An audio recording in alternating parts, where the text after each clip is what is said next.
Okay, Lacey, I think you are incredible. Watching your reels, scrolling through your Instagram, you make me laugh so hard. You're so real and relatable about being a human and mothering, and I love it. But I also don't know that much about you and your story. So can you tell us a little bit about how you got here? Oh my gosh. It is. Um, because I'm like, okay, where am I gonna land? I'd love to hear about your growing up and I Oh don't gosh. know, anything like I that really stands out. okay. Well, I grew up in Albany, Georgia. I'm a Georgia peach. And lived there my whole life. My family still lives there, except for my aunt and my mother. Um, and I met my husband at a Mexican restaurant through friends. I accused the man that I did not know of stealing my senor burrito. And I was like, that's mine. And he was so funny. And he did not eat it until I received my food because he wanted to make sure. He was like, wait, is this crazy girl senor burrito? And it ended up not being my burrito. So I met him and we got engaged like 2 months after dating. Really? 2 months after dating.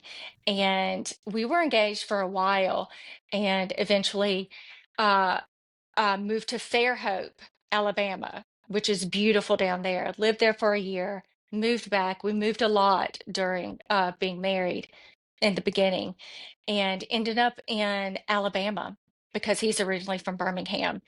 And have been married, what is it? How long have we been married? 17, 16 years? Girl, I don't know. Um, Less than 20, more than 15. But and and he bought a practice. He's a dentist. Bought a practice in Talladega. It's Talladega, not Talladega. I didn't Okay, know that. if you watch NASCAR, Mhm. they say Talladega. It's not the natives will get you. Okay, they will correct you and say it's like digging a ditch. It's Talladega. Okay. Um, and and we've been here over a decade, and eventually made babies, and we just over here surviving, girl. We just over here surviving, I doing the love best we that. can. So you have 8-year-old twins. Did you plan to wait a little bit until you had children? We actually started trying when I turned 30, Okay. and it took us 8 years to get babies. And if I knew then what I know now, Mhm. I would have skipped the Clomid, the IUI inseminations, and all that, and just jumped straight to IVF. Okay. We went through 8 years of infertility treatment, um, getting him tested, me tested, Mm. injections, gaining 20 pounds. Um, it's really hard on your marriage Mm. uh, when you can't get pregnant, and it almost becomes this thing of, am I doing this because I really want babies, or am I doing it because my body is supposed to be able to do this and I it's get that. not doing it? And it just becomes this focus of everything, and it's consuming, and Mm. doctor's appointments and all the stress that it creates. So I definitely would have jumped further ahead and done the IVF, had I known then. But it was God's timing. Yeah. And honestly, if I had gotten pregnant when I turned 30 or 31, I don't think I would have been mm, as present. I think there's a reason for it. I Yeah. do. I think I just wasn't, not that I am mature now, but I think I just wasn't as mature as I, God was like, Girl, you got to wait. You got to wait, okay? You was not ready." Um, and there was just a purpose in it. Mm. Um, but it's also hard because I'm like, I think about the fact that I'm an older mom, and I want to be around Mhm. for as long as I can Mhm. to That's see them something have babies, you I know? know. That's something I think about so much, well, now with Yeah. this Yeah. new baby of my own. My dad passed away from a heart attack. He was only 72. So Yes, that's young to me. young. And so in Hmm. my head, I'm like, oh, okay, well, if I die when I'm 72, you just kind of get Yeah. that thinking. And I'm like, she'll just be 30, or I don't, it's like you're doing Yeah. this math. And so it's just been on my mind to be like, okay, how can I stay so healthy? How can I Yeah. protect my body and my joints? And I Yeah. don't know. It weighs on you some. It does, and it's hard not to go there, because I'm Mm-hmm. like, "Oh, I'll be 55 or whatever when they Oh, yeah. It's the math are that'll kill you. 18," and I'm like, I know, look, don't even ask me math. We don't even do that. But I think about that often because, my mom had me when she was 24, I Mhm, think, and or maybe 26, can't remember. And I get so much time with her now as an adult. mhm, I I appreciate her. I enjoy her mm, friendship, and getting to have that as a grown woman myself and have my own kids. I want that for my babies, but yeah, I can't do anything about time. I It know, just is what it is. yeah, But you can focus on being healthier, taking supplements, eating better, all the things, which I yeah. don't do. I don't But we exercise and could. I don't eat right. We could. I do my supplements and stuff like that. But the other is a lot harder for me, and it's just because I am not disciplined. I'm Yeah, just not. I suck. I uh, suck in that there's so regards. much going on. There's so much going on. Yeah, but so many other moms, they look like they're doing all the They look like things. it. They look like it, and then you compare yourself to them and you're like, Mhm, "Well, I suck." right. And that's where you got to try and not go is because comparison is the thief of joy. Oh, It yeah. will zap it out of you. Mhm. Because like Instagram can be such a highlight reel, Yeah. and yeah, I'll get on there and I'll be looking at XYZ and like someone's kitchen that looks amazing because I love to decorate. And I'll look at it and I'll be like, "Ugh, I'm gonna go commit arson to my kitchen. My house sucks." And that's when I'm like, I got to get off. I got to go. I got to go do something else. I Yes. cannot look at this anymore. So, Mm. yep. Sweet. So you have the twins and you're really open on your social that one of them is autistic. Can Mhm. you tell me about how that experience has been, what you've learned? Yeah, it just that it's okay. I'm probably gonna cry. Um, that for one, you're not alone because at the beginning I felt so alone and confused Mm. and what is going on and everything because for John Griffin, he was developing normally, Okay. he was developing normally, um, and eye contact, all the things. Neither one of them, both of them were speech delayed, Okay. which I read can be common in twins. They can typically be six months behind their peers. Mhm. They were born at 37 weeks. I had a C-section, um, and that's considered full term for twins, Yeah. 37 weeks. And we were very blessed. No NICU, no nothings. Wow. We were very blessed, and it and so it was hard for me because I was comparing him to her. Well, she wasn't talking either. So he may be fine. But then it got to be around closer to, I don't know, 15 months closer to the second birthday. Um, there was head banging that started. Okay. Um, and I was really confused about that. I was like, And I didn't have any other kids, so I didn't have Yeah. anything to compare it to. I didn't know. I know that she didn't headbang. Um, so it was very confusing because he would do it when he would get frustrated. He would Mhm. do it to what I now know is stimming.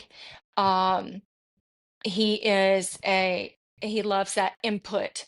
Give me that input. He's a sensory seeker. Okay. He's all over the place. Um, and I didn't know that. So I knew as time went on, I was like, something's going on. Mhm. Something is going on. There was just this gut feeling, this nagging in the back of my head that something was not right. And this was right before COVID. Oh. And so I was and getting on a waiting list to have your child evaluated, the list can be a year long. What? And yes, a year long, especially depending on where you live.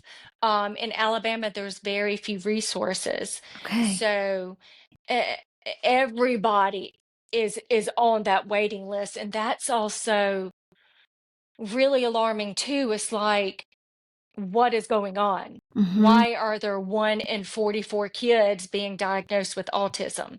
Mhm. Um, and is it because it's just now being talked about more? Uh, what is it? What's going Mhm. on? And so we were fortunate; we didn't have to wait very long, but it was the most stressful thing I I have bet. ever I've been through. Um, because here's this child, your heart is walking outside of your Mhm. body, Mhm.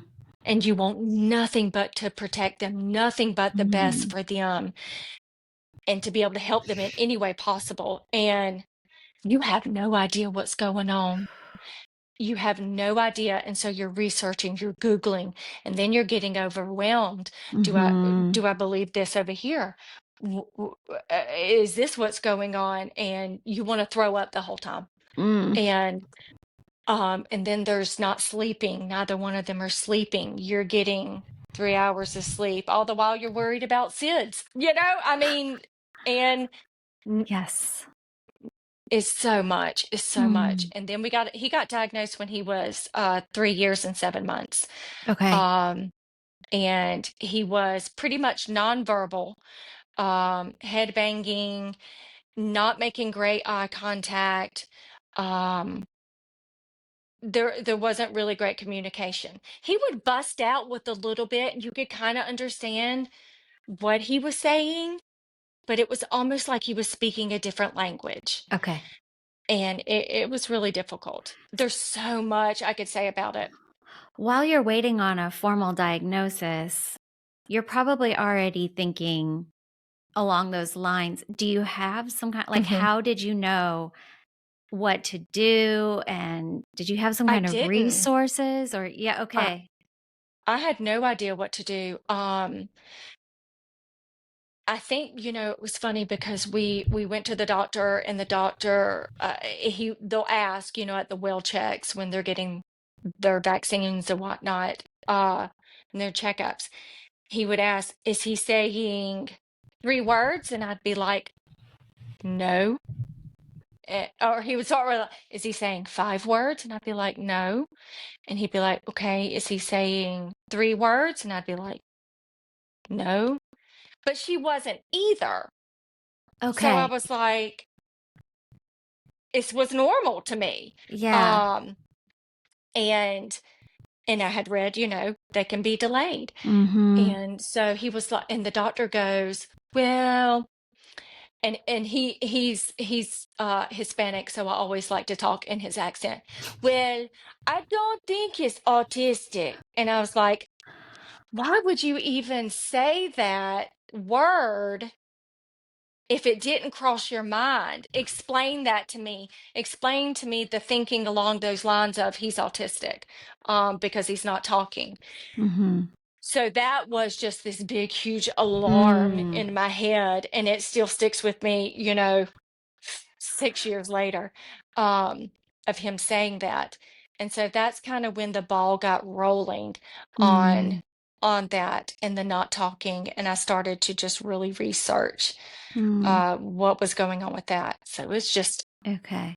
it's a How did lot, and you oh, yeah. How did you you feel when got you to got the stop me diagnosis? talking. You got to stop me talking if I'm not making sense, No, you because are. I will I try just to tell 12 stories to one question. You're I doing can't help it. perfect. I just was wondering, then once you got that diagnosis, did that give you some direction? Did that add some kind of level of like, okay, at least now we know it's happening? Did that feel worse? There's a type of, when we got the diagnosis, there's a mourning. There's a Mm-hmm. mourning because it's, even though I knew deep down, I knew. But even so, when I got the diagnosis, the final report from the psychiatrist, I cried. I cried to my mom, my aunt, and my sister. Um, I think it just kind of all came out. Even though Yeah. I knew, I wasn't surprised at all, but it was final. Yeah. It was, this is what's going on, even though but there's also this relief. Okay, there's this. We know what's going on. We have this diagnosis. It's not about the label either, because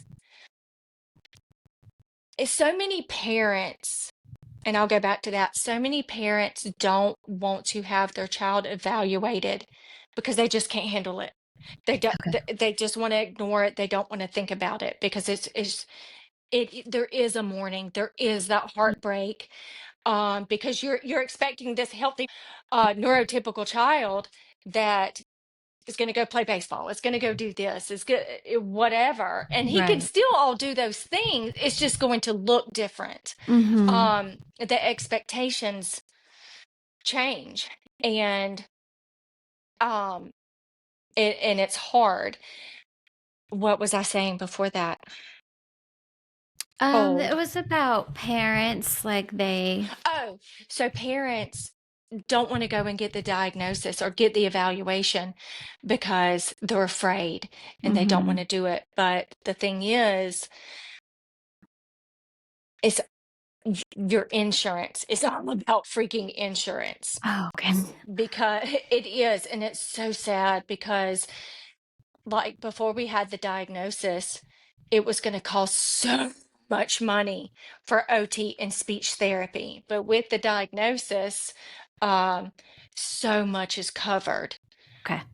And even if you're paying the same amount, and I hate insurance, they suck.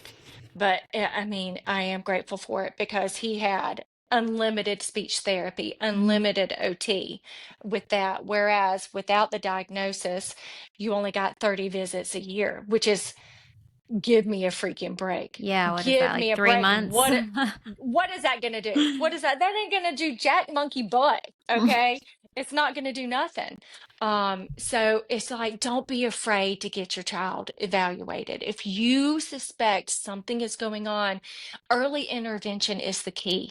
Mm. Get that baby in there, and see what's going on, because get that baby in there Mm. and get him evaluated if you suspect something is going on. Go ahead and get on that wait list.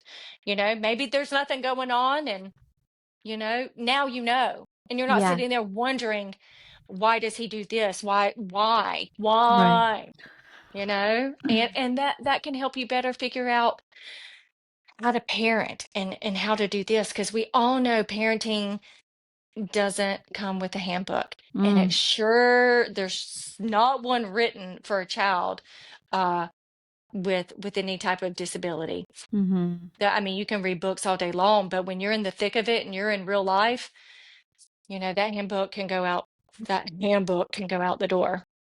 Are both your twins homeschooled? No, just John Griffin. Just Gone Griffin. Um, just John Griffin. Vivian enjoys school. Part of me kind of wants to take her out. The more that my homeschooling mamas are teaching me, and they are Yeah. coming out of the woodwork, and I'm so grateful for them, because I seriously could not do this without them. And that's what I love about Oh, I love social the media. homeschooling community. Yeah, We homeschooled yeah. for well, I still have a couple of them homeschooled, but years. And there's so Yeah. many great resources. Wild and Free is such a fun place to be a part of. Like, it can be so great. Well, and there's just so much unlearning to do. But John Griffin, um, we sold our house in Anniston, Alabama, and which was terrible because we had just refinanced during COVID and had 1.25 whatever interest Oh rate. no. And we were like, this is awesome, you know? And then it's like he gets a diagnosis and she's like, he really needs to be in a group setting. And there was nowhere to send him. He got kicked out of Oh. daycare.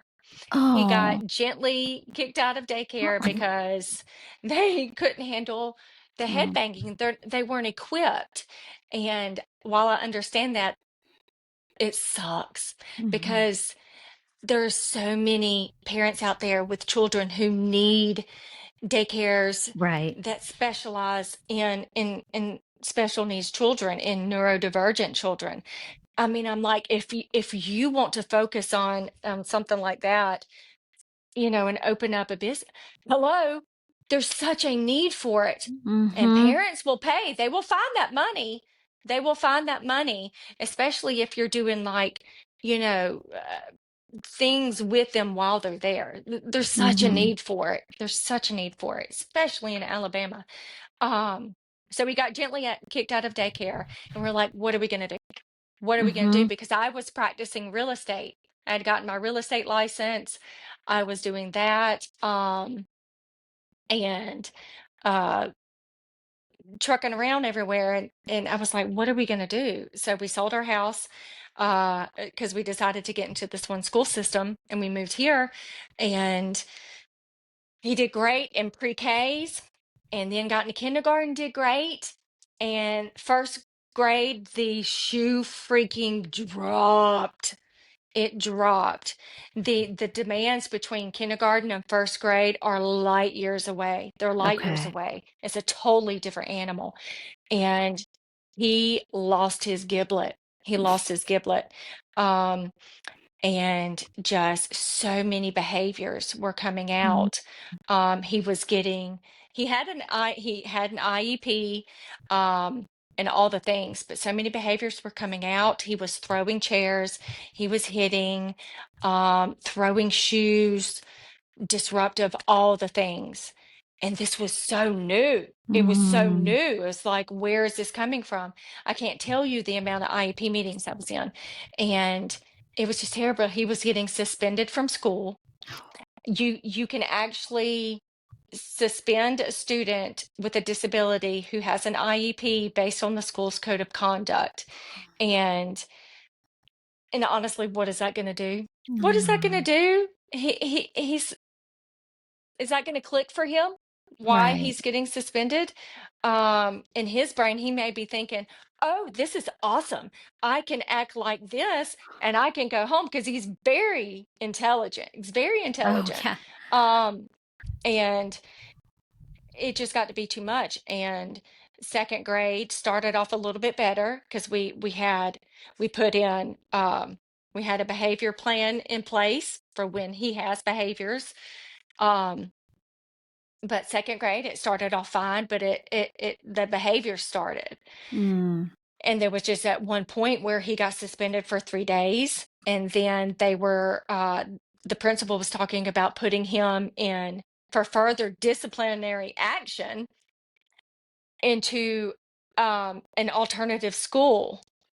And I'm just like, have you lost your mind? You've lost Gosh. your freaking mind. Yeah. And that was just it. And I was Mm. like, we're not doing this anymore. We're not Mhm. doing it anymore. The fact that you would even suggest that Mhm. sets me over the freaking edge. Mm. I'll bring my baby home. Oof. You know Yeah. what? And I was like, mm-mm, mm-mm. The That heat just you makes must me have been feel like, feeling. girl, my husband was set over the edge. He was going to go into that. It's called a manifestation meeting. A manifestation meeting is where you have a meeting, the IEP team comes together, and they determine whether or not the behavior that happened which was the hitting, is a manifestation of his disability. And if it is not a manifestation of his disability, then he was going to be sent to an alternative school where you don't want your kid to go for 45 days. And the fact that the principal was just going to even suggest that was the nail in the coffin for me. I was like, you don't have his back. You don't have Mm-mm. his. Mm-mm. Oh, It makes me violent. that gets It my makes me heart. violent. It makes me violent. My husband was going in there scorched earth. If he wasn't Mm, a dentist, he would have been a lawyer, because that man researched the special needs rights of children in Alabama in education, and he was taking notes and doing all this stuff. And that man didn't sleep for 3 days. He just could mm, not think of anything else. I've never seen him so fired up, and I was here for it. It's like, yeah, baby. It was great. It was great. But uh, it was determined that his actions were a manifestation of his disability. But I was like, don't even care. yeah. Don't even care. He's coming home. Kiss Mm-hmm. my grits. Kiss my grits. But Vivian's doing well, and she likes seeing her friends and all the things. John Griffin, he's doing homeschooling now with Brilliant Micro Schools, and it's going well. Um, and he's loving the Zoom. He loves computers. He's very, That's amazing. very good at them. So it's going great. Hmm. Good. Good. I'm Did I so just glad to hear talk that. for 5 hours? I think I did. You know Oh what? I my think God. that is really great. We've had experts on to talk about autism and ADHD, but to hear Hmm. it from a mom who has lived it, who's going through it, you are going to help so many other moms feel I seen. mean, So I'm I hope grateful. so. And that's the thing, because you feel so alone. I Mm-hmm. didn't know any other moms who had children with autism, Yeah. or, and I do suspect he has ADHD. That's not diagnosed though, but uh, you feel so alone and alienated. You Mm-hmm. can't go out to dinner. We didn't go anywhere Mm, for years. Um, it was too stressful. We couldn't go to Target. It was stressful to go visit friends and family. It's very, very alienating. So yeah. you hermit, you lose friends, you lose contact, you don't hang out with anybody. Um, it is very isolating.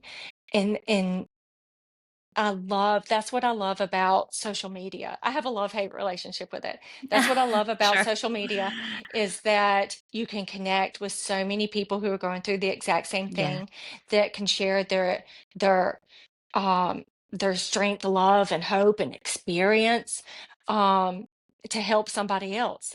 Because I think that that's what we're here for, I Mm-hmm. think, is to help other people. It's not all Yes. about Lacey. It's not all about Lacey. It's about, I get so much more joy and fulfillment from helping someone else than anything else, you Yeah. know? And I think that's what we're here to do anyway, Mm. is to serve other people. If you can get if one can manage to get out of their own damn way, Sure. you know. I just wanted to know if you could go back and tell yourself something before you had these babies. Do you have any advice for yourself? Oh my gosh. Go ahead and do IVF. Honestly, I wouldn't wait so long to do IVF, but it is what it is. But I would say the one thing that I think moms deal with so much is that mom guilt. Mm. That mom guilt will eat your breakfast, lunch, and dinner, man. Mm-hmm. It will eat it and come back for seconds. Is to give yourself grace. Mm. Give yourself grace. And just, I do wish that I could go back. You mean before the babies or after the babies? Either. Before the babies? Before the babies. Ooh, stay in the moment. Mm. Stay in the moment. I'm not good at that at all. I love to project hardcore into the future. I'm already worried about John Griffin being homeschooled and getting into college if he chooses to do that, um, and worrying about whether or not I'm gonna have grandbabies. Mhm. Stay in the moment. And it's so cliche and it's so damn aggravating when somebody, my cat's over here messing with my cord. It's so aggravating when people say to you, "You're gonna miss this time when it's Yeah. gone. Enjoy it, blah blah blah." And oh, it's true. They say it because it's true. I Mhm. wish I could go back and snuggle my babies again, Yeah. but just for a few hours because they didn't sleep for 4 years. You know, I mean, it's like I just want to jump back to during the day and snuggle you and smell your baby's breath and all the things. But I'm gonna leave when it's nighttime because you ain't sleeping. Yeah. Um, and then I'll come back the next day during the day. Um, and to just really give myself grace and stay in the Mm. moment because um it is hard. It is the hardest thing you will ever do. Um, is to raise babies because your heart is walking outside of your body Mhm. and you can only protect it so much, but the rest is up to God. Yeah. Lacey ain't God. And that's hard. It's It's hard to let go hard. of control because we want it. We Mhm. want them in a bubble, Mhm. we Mhm. do. Um, and I mean, this is a touchy subject. This gonna be touchy. I would really, really, really, really, from my opinion, really research vaccines. I would space those bad boys out. I'd space them out if I could do anything different. And there's going to be a lot of people that disagree with this. And do I know for sure X happened because of Z? I don't know. I'll never know. I'll Yeah. never know, and it doesn't matter now. But if I could go back, like you asked, I'd space those bad boys out. I just Yeah. don't think there's any need to have 72 vaccines by the time they're 11. I just don't.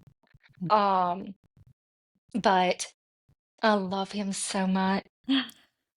Would you have naturally been like such a patient mom, or is that something you've really honed and practiced?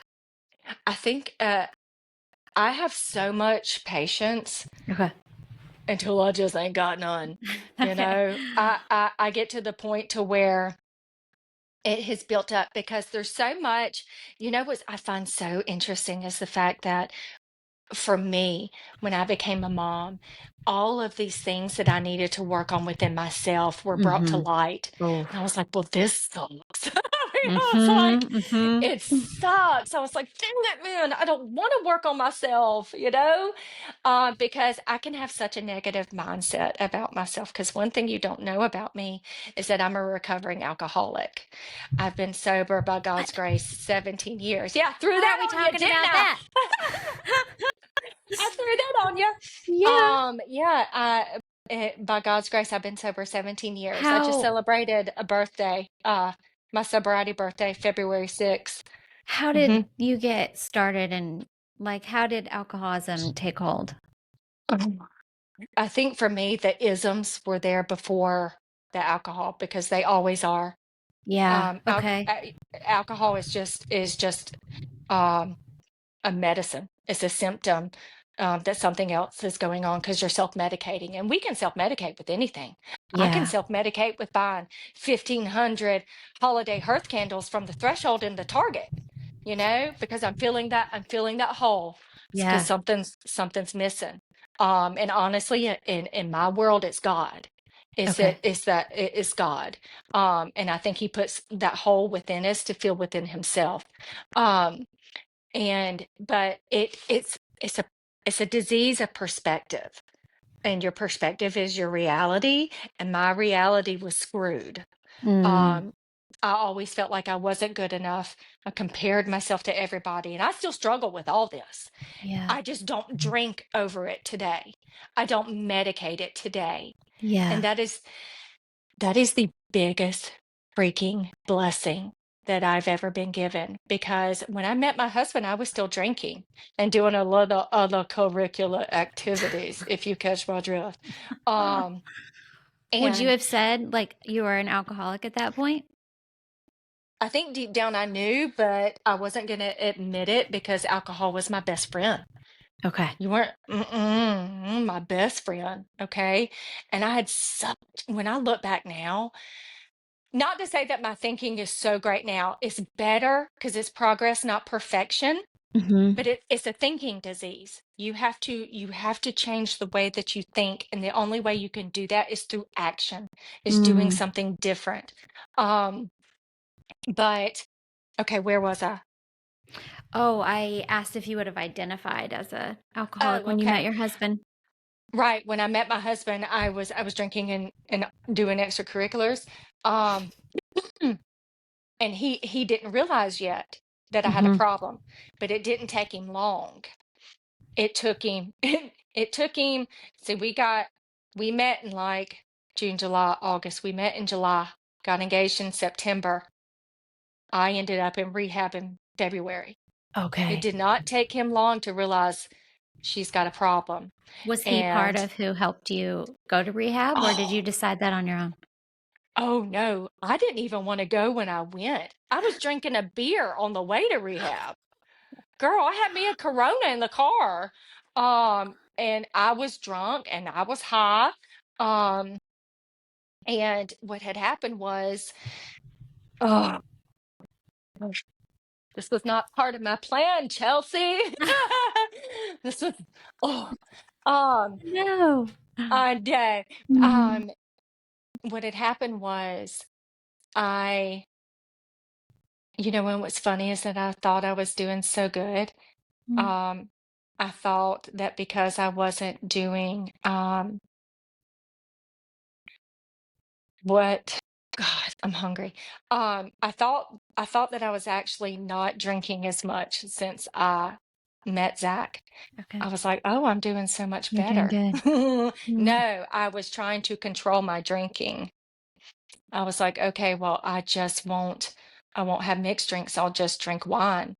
I was trying to control it. And when you start to try to control something like that, Mm-hmm. it's already out of control. Mm-hmm. You shouldn't have to try and control it. It's already controlling you. Um, and what happened was it was a Tuesday, and we were already engaged, I already had my wedding dress picked out, all the things, wedding date, invitations, blah, blah, blah. It was a Tuesday. I decided I'm going to go to the bar on a Tuesday and by myself.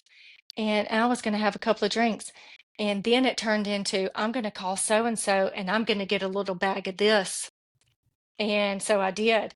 And next thing I know is I'm at home. Zach comes home from work and I'm high as a kite and I'm drunk. And he's had it. That is it. That is it. And so we get in a squabble, a big one, and he leaves. And I'm freaking out. So you know what I do? My crazy ass. You know what I do? I'm like, he said, we're done.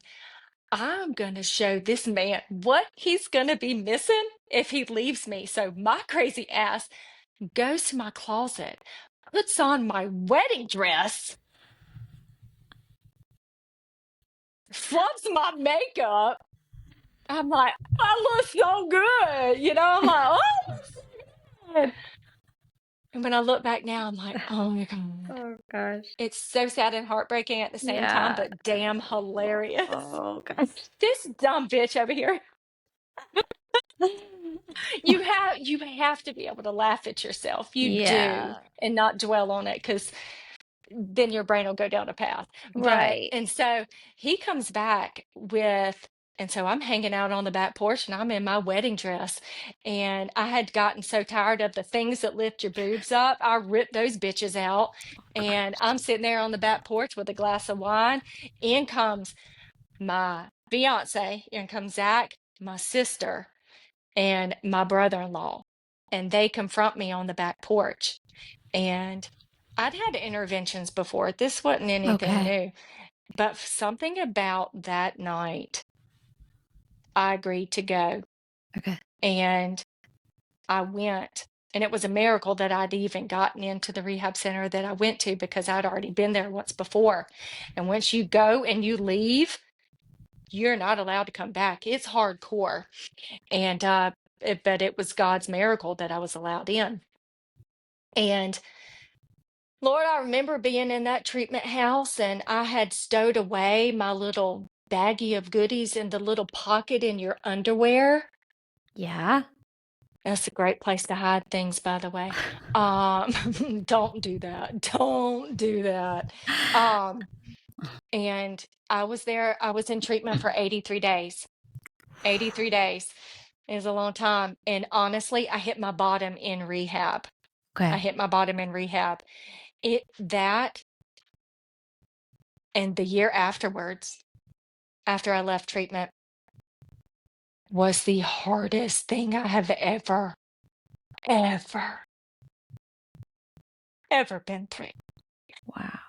But it was what it needed to be to really hit home for me and to Mm. really get in my brain, Mm. because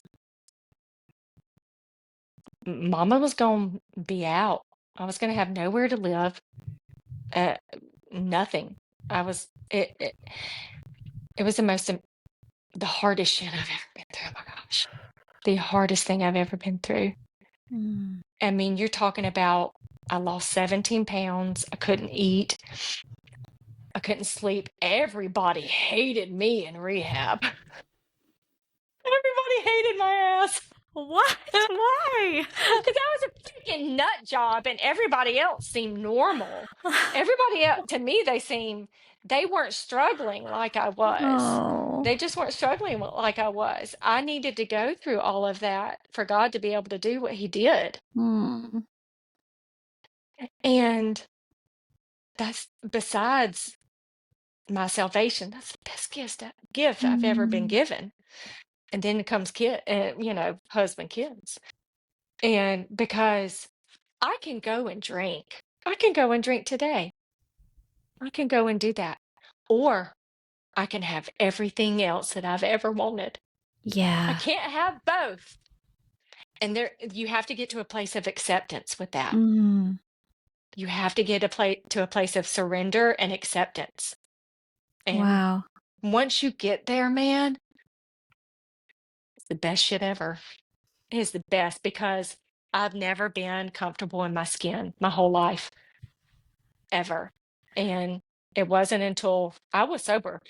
It wasn't until I was sober for quite a while, until I became comfortable in my own skin. I could just be comfortable being Lacy, and living with the thoughts in my head, and not having to drink over them, not trying to escape how I felt or how I thought. Because most of the time I just didn't want to think about whatever was going on in my head. So I drank on top of it. And then when Mm-hmm. I drank, I started to feel really good. And then I'm like, well, let's go do some other stuff, you know? I mean, I've driven in blackouts. I mean, I should not be here. I should not be here. It is God's miracle that I haven't hurt somebody else. Um, I've hit cars and blackouts, and I've done hit and runs, stationary vehicles with no people involved, thank God. Um, I've done some stuff. I've done some stuff. And the most important thing you can do as an alcoholic, I did AA. So I did the 12 steps. I continue to do the 12 steps. Okay. It's a one day at a time thing. It's not something you just do and then you're done. Um, I'm not promised to not drink this afternoon. It's a conscious effort. Mm. Um, and the obsession and the compulsion to drink will leave you, Okay. which is the blessing, the biggest Yeah. blessing. But you have to be careful, because it can turn into other stuff. If you're Okay. not on top of your jazz, it can turn into gambling. It can turn into shopping. It can turn into eating, because I have such an addictive personality. And if my stuff's not right, you know what I'm saying? Yeah. I'm gonna fill it with something else. I'm gonna Mhm. fill it with something else. Sometimes, honestly, today I can fill it with Instagram. I can fill it with BS. I have to fill it with stuff that matters. Mhm. I have to fill Mhm. it with God. I have to fill it with meaningful stuff. Yeah. Um, I have to make sure that my thinking is on the right path. And don't get me wrong, I'm human. I screw up all the damn time. I screw up all the time. But I'm not going to go and drink over it today. Yeah. Not today. Not today, Satan. Did you Zach know? stay with you the So, whole time? look, my freaking husband has a black belt in Al-Anon. That man, that man didn't drink for a whole year. Just he didn't want to affect me negatively in any way. He didn't drink for a whole year. He went to Al Anon religiously. He worked the 12 steps of Al Anon. I mean, he could have left me. I mean, shit, we were only engaged for 2 months. I mean, Yeah. he could have been like, this bitch is crazy. She's crazy. I'm not hooking myself up to this. But Mhm. he didn't. He Mhm. didn't. And, you know, and I I think about that because I can't say that I would have been like, the hell's wrong with you? Yeah. I mean, you know, and Yeah. it's just really, he's just a really good man. And I think about that whenever I get set over the edge with him or I'm mad about him, did not doing what I want him to do. That man has not met my expectations. And expectations, man, they'll get your butt. You got to Oof. watch your expectations because when they're not met, your Mhm. apple cart, man, she tipped over. It will jack you up. You got to watch those expectations within yourself and on other people, because they'll really screw you up. But I mean, I still get whacked out over him, but then I start to think, oh, but he's this, and this, you know, Yeah. and Yeah. I'm no peach either because I am this, and this, you know. So. But as long as I show him my boobies, he's fine, you know? Lacy. I did not see that coming. Look, his nickname, and I don't know why I call him Big Sexy. I forget why I nicknamed him Big Sexy, but everybody knows him by that now. But what I call him, I don't call him Zach. I'll call him Booby. That's his name. His name is Booby. That man loves the tatas, okay? And thank the good Lord because I ain't got no booty. That thing's flat as a pancake. But I will tell you that when he met me, these was a whole different size, okay? So I know that he loves me. It's so great. Lord help. Um, I bet you didn't see that coming. I mean, I didn't I want didn't to, see any of that coming. but I was like, okay. And I thought about it too. I was like, no, not about the boobies, but about the alcoholism. I was like, well, if it's meant to be talked about, it'll be talked about. But I didn't want to force it. You know what I mean? I Yeah. was like, if God wants me to talk about this, we'll talk about this, you Yeah. know? And he did. And the thing Wow. is that so many people struggle with it, So um, many people. and don't talk about it. Hmm. And it's so hard because it's in our society. Hmm. Um, I mean, when we go out socially, which is not often, I always have my social drink, which is usually a Red Bull or something like that. Because I'm tired. I ain't got time to keep up with all y'all. And when y'all start getting stupid drunk, my ass is leaving. You know what I Hmm. mean? I'm Yeah. gone. But I make sure I have a social drink. And I've just, it doesn't bother me at all. Thank God. It doesn't bother me when other people drink. Um, that's just life and you're around it all the time. But if you get to where you're feeling uncomfortable, take your butt to the house. Yeah. move it on. You don't have to stay around. So, You went you through gotta, so much after getting sober. It would have been really easy to backslide into that, dealing with oh yeah. fertility and diagnoses. Did that play on Yeah. it at all, or were you I mean, not as far as me thinking I want to go drink. okay? It was managing the emotions and the stress and everything without drinking. Does that make sense? Okay. Because my brain's immediate thought is not, I want to drink. My Okay. brain's immediate thought is F word. It's it's the obsession and the compulsion leaves. I mean, there have been times where it's very rare. I'll be somewhere and I'll go to a place where that glass of wine looks fantastic. I wish I could drink that. But I have to immediately think, you if you drink that, mm, what's my thought process? Because it's like if I go and drink that, I have to play in my mind what really happens when I drink. Okay. I have to play it back. I have to play it back. I have to keep that fresh in my brain. Thankfully, I don't have to do that very often Yeah. because with the stresses and everything, and look, I take like if I get really anxious or anything, I take a non-narcotic anxiety pill. I don't do any and except when like I had the babies. Look, you better give me that Dilaudid. I'm over here dying. Um, when I'm in the hospital. Um, I don't take cough medicine with alcohol in it. I don't take Listerine with alcohol in it. Okay. Nothing that contains any of that jazz in it. I don't drink non-alcoholic beer because it does have alcohol in it. It has 0.05% alcohol in it. Okay. Um, if I were to drink that, I'd get drunk. I don't do any of the fun gummies that everybody's doing these days. I can't do that. Yeah. Anything that alters me chemically, I cannot do Okay. unless I'm just like unless I'm like sick and in the hospital or whatever.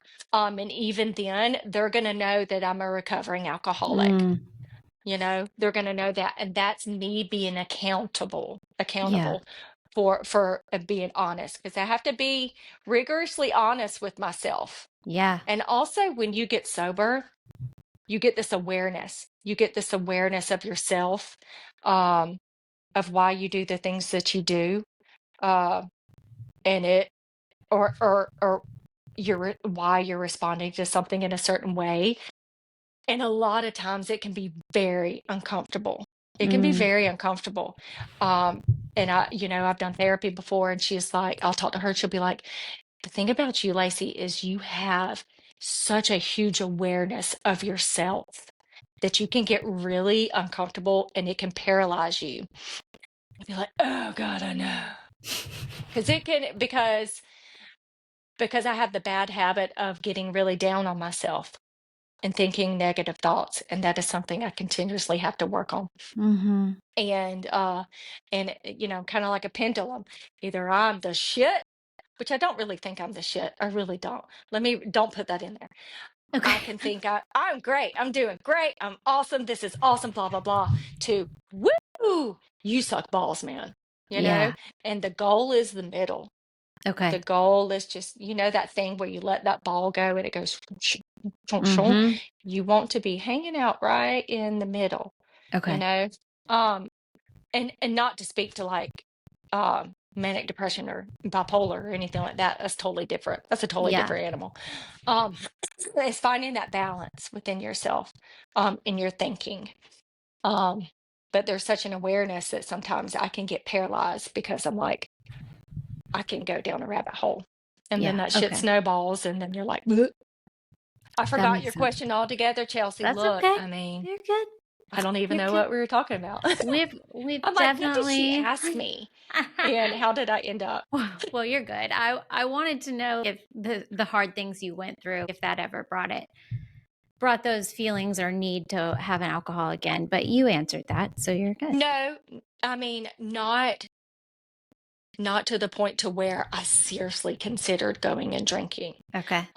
After I got sober, long before I had the babies, probably within the year of getting sober, I tried to unalive. Oh, And because I just couldn't take being inside my own skin. I okay. was still white knuckling it really hard.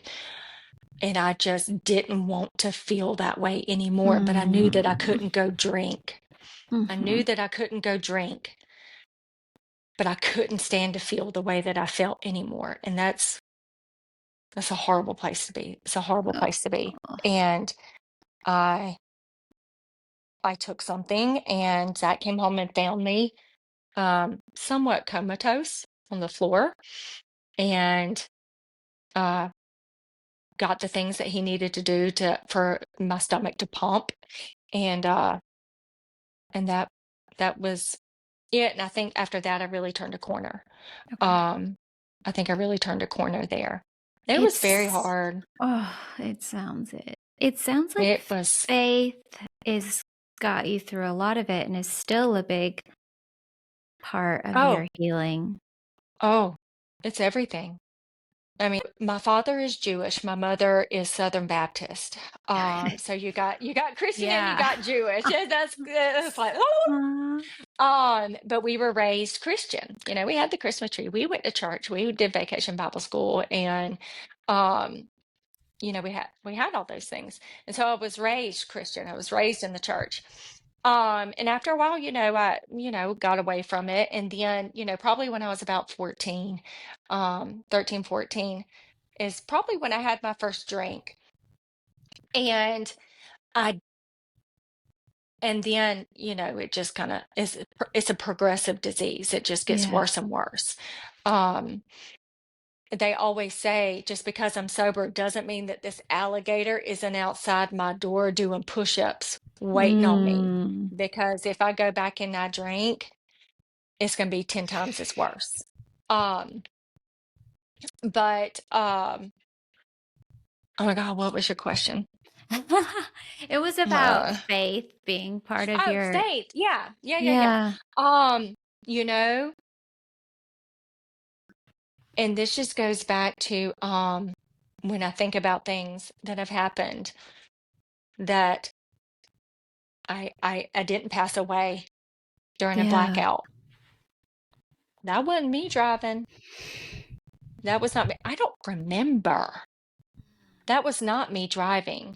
The blessing that I didn't injure somebody else, injure myself. Um, that all the situations that I put myself in, that harm didn't come to me. Mm. Um, because I've made some doozies. Um, and then when I met Zach, looking back, I 100% believe that God sent him to Albany because he was working in Birmingham, sent him to Albany to work for me because God had this plan. I see God everywhere throughout my life because hindsight's 2020. And Yeah. when I can turn around and look, I see him everywhere. Now, I Mm. can forget really easily and get back on in my brain, you know, and Yeah. forget where all my blessings come from and forget everything that Sure. he's done for me, but it's Yeah. it's huge. If I don't have that, I don't have squat. I don't have squat. And that's just all there is to it. My God, wouldn't it suck if it was just us anyway? You know? Yeah. Yeah. I mean, that don't seem very fun to me. And, I don't want to, I mean, part of me, yeah, I want to be in control, but not really. Because I Mhm. don't know what the hell Mhm. I'm doing. I don't know what the hell Exactly. I'm doing. I don't want to be in control. I do, but I don't, Yeah. you know? Yes. I do. Um, and that's just really it. Mm. And, you know, and look. grateful that I don't have to rely on my own understanding because that stuff be kind of squirrely, you know? Mhm. Mhm. Um, and I'm thankful that there's someone who can set me straight. Mhm. If I could just get out of my own damn way. And he knows I love Jesus, but I cuss a little, you know? So, you know. Lazy, this wasn't, I mean, I had this whole outline and then was like, this is going to be great. And then now it was unbelievable. I think I asked one Eh, question on that outline, and this was something that I never could have predicted or planned for. And I think it's going to be one of our most impactful episodes that we've had. I'm grateful that you shared. Is there anything that you want to say? well, I just want to say thank you for having me on. I mean, Yes. it was an honor and a blessing, and I was like, she wants to talk to me. They're like, why does she want to talk to me? Thank you for putting up with my shenanigans. I loved So it. I loved it. very grateful. Okay, well, for everyone listening, Lacy Dollar, follow her on Instagram, become one of her besties. I will leave links to follow her down below, so make sure you do that because you don't want to miss out. Lacy, I loved it. Thank you again. Thank you so much, Chelsea. I had the best time. Thank you.